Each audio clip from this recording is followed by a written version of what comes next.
Hold on tight, Spider Monkey, because today we are building LEGO Twilight. This is the Cullen House from Twilight in LEGO form, and it feels so random, honestly, that this exists, but I could not be more excited to rip this set open. This LEGO Twilight set was sent by the LEGO group for me to build with you all. Thank you so much to them. I can't wait to build this set, rewatch Twilight while we do that, of course. Cringe while watching Twilight for the next so many hours. But also, let's be honest, I'm gonna love every minute of it. Its release date is February 1st of this year, 2025, and it retails for $220 with 2,001 pieces total in this set. I am kind of shocked at the fact that there's somehow so many minifigures in this, but also not enough. We get pretty much every main character of Twilight as a minifigure, but we're missing Jasper, Esme, and Emmett. Also Renesmee, but that's okay. We are gonna take closer looks at all of the minifigures as well as all of the little Easter eggs and references within the house as we build. There's a lot of them, trust me. I am actually so excited to see them firsthand. But I think I am most excited to finally build Edward Cullen. His minifigure sparkles. I attended a preview media event at LEGO HQ in Denmark back in October 2024 where they showed us this set. The designer Laura was so proud that she was able to make Edward actually sparkle as a minifigure. Does he sparkle? The answer is yes! Yes! She's so passionate about this set. And that makes me even more excited to experience this set for myself. Let's get the Twilight movie going. And obviously get the set open. Here's the new paper packaging for the instructions. It's kind of a new concept. Here's our instruction book. Here's the sticker sheet. There are 15 total, which feels like kind of a lot. I just don't like stickers, honestly. And that's because I am bad at them.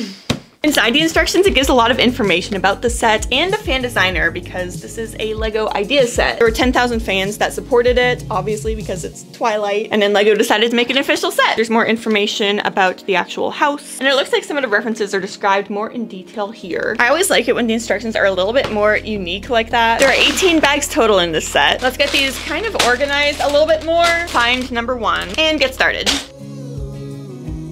We get our Bella in the first bag. I love her accessory there. I was kind of confused what it was for a second, but it is her cactus that she brought with her from Arizona. That's so perfect. I just built the truck and it's actually a pretty cute little build. But now bags 2 onward, I believe we're just working on the Cullen house.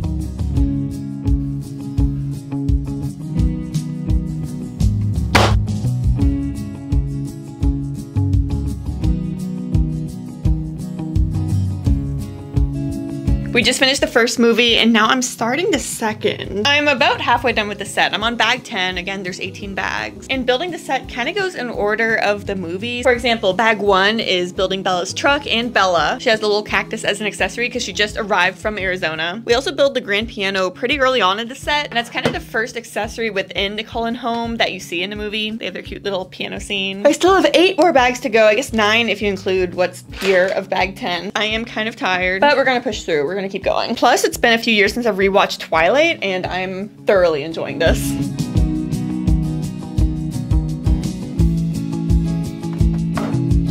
And we are finished with our build of the Cullen house. It took about 1.5 movies to get through this. I finished it right around when Bella got to the Volturi, or it was a little bit after that, actually. It was like kind of the Volturi scene, just so you get an idea for the timing here. Let me give you a little 360 of the house because the house itself looks so good. It's really just a modern home. It's fully enclosed, which I think is really, really nice. That's kind of a pet peeve of mine when it comes to LEGO sets, when like it's kind of like a dollhouse and the whole back of it's open. This one, it's closed, and I think that's kind of fantastic. When I got to meet the designer of this set, she was saying that it was really difficult to actually like make the house because it's a movie and the house changes movie to movie to movie to movie to movie. I think there's 5 in total. There just isn't a consistent exterior for the home. There's not a consistent interior for the home. Each movie it changes, so that was kind of a struggle for them when designing a home that's like supposed to be one thing in LEGO. But I think the design looked really good. Some of it probably isn't accurate depending on which movie you're looking at, but that's because the house literally kept changing. You know what I mean? It's kind of neat too. The house comes apart pretty easily, so the roof pieces aren't held on with any studs, but I do think it's kind of cool. There's little yellow translucent pieces to represent skylights in the ceiling. But then each of the layers do come off pretty easily, so you can look inside. They don't come off too easily though, because that would be a problem. Now the minifigures and a specific feature within the minifigures is my favorite part about the set. But let's look at the interior first because there's so many different references and details. Here is the first floor of our LEGO set. I love that there's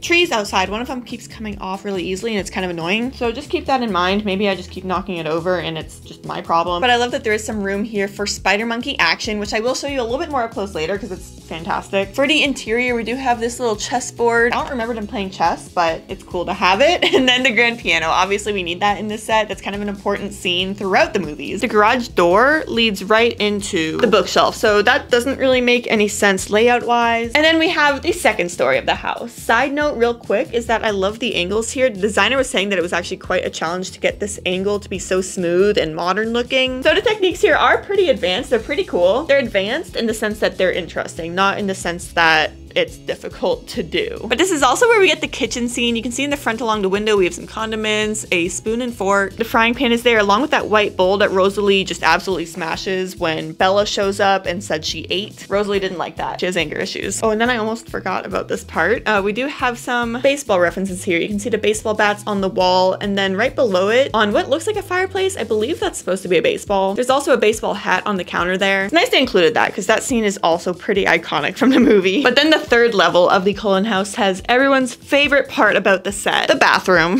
There's a toilet, a sink. So many LEGO sets have bathrooms in them, and it's something that I've never cared about. I like when buildings are semi-realistic in LEGO. I think it's kind of fun, but like, I just don't need a bathroom in every single thing that I build. Moving on from that, the whole rest of the upstairs is Edward's room. We have his record display. He has Clair de Lune on the bottom there, and then a turntable on the top. We have his little futon bed, and then a wall memo. There's some sheet music on there and some sticky notes, it looks like. But then finally, the graduation cap display. This is one of the most memorable references from the movies. It's just such a weird thing to have in your house, like 50+ graduation cap. But now for the minifigures. We get Bella with her little cactus, Alice in her very early 2000s vest. She's also wearing the Cullen family crest around her neck. There's Rosalie, she's also wearing the Cullen family crest. There's Carlisle, he's in his jacket wearing the scarf. Bella's dad Charlie, who looks pretty much like what you would expect. But then for Jacob, it's kind of nice. There's 2/3 different forms of him. We get long hair Jacob, but he also comes with an alternate hair piece, so you can switch it out to be short hair Jacob. But then there's also Wolf Jacob. They included a build of a brick-built wolf version of him, and it actually looks really nice. I love the printing on the eyes in the front. The face is pretty cute on this. And the legs are all posable, as well as the tail and head. So it's a surprisingly good little build. But then finally we do have Edward, and you can see his face. There's those silver freckles on it. That's silver printing so that he can actually sparkle, which is kind of incredible. He has an alternate face printing where he's just kind of standing there. There's no silver printing. This is like indoor Edward. I like the silver printing, so that's the one I leave it on. But my favorite part about this set, I kind of mentioned it earlier, is the spider monkey thing. They include a little clear piece here that you can put around Edward. You put his head and hair on top of it so that then when you fold up Bella's legs, you can stick her onto the back so that then they can do the spider monkey thing. And to make it even better, they actually left room on this pine tree here. It's all covered in green except for these two little brown branches, so that there's room for Edward to hold on and they can just do the spider monkey thing. They come out of Edward's room, climb onto the tree, and then go explore the forest and go do their cringy little Twilight stuff. It's cute. Now, something controversial here is the red truck. So Bella's truck, it looks just like it from the movies, except it's red. Bella's truck in the movies was more of like a rusty orange color, but in the books, it was red. This doesn't really bother me at all, that slight color change, but I figured I should point it out. Overall, I am super happy with this set. I think it's really fun and weird that this exists. I never thought that we would see Twilight in LEGO, but here we are. But you know, I feel like the only thing in this set that I would change or maybe modify is the fact that Esme, Jasper, and Emmett are not in it. That makes me a little sad. Where are they? You know? But that being said, I thoroughly did enjoy building this set. I love that it's fully enclosed. That's very cool. And I also 100% recommend watching Twilight along with the build. The movies are so cheesy, but I absolutely love them. Thank you again to LEGO for sending me this set. Thank you everyone for watching, and I'll see you next time.